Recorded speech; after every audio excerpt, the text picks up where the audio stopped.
अस्सलामुअलैकुम रहमतुल्लाहि व बरकातहू। आप देख रहे हैं परदेसी न्यूज़।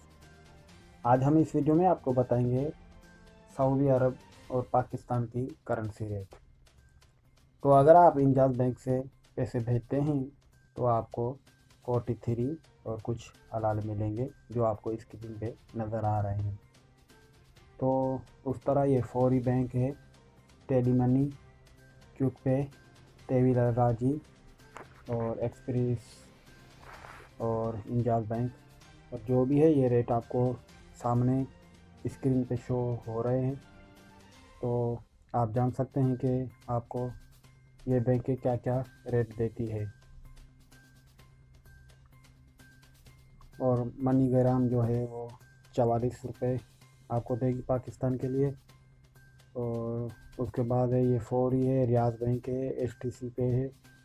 तो ये आपके सामने जो भी है रेट आ रहे हैं तो आप देख लें।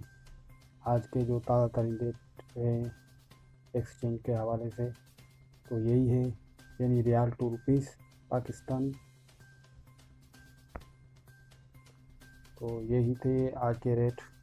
और अगर वीडियो पसंद आई है तो बड़ा मेहरबानी परदेसी न्यूज़ को सब्सक्राइब करें। बहुत शुक्रिया। खुदा हाफिज़।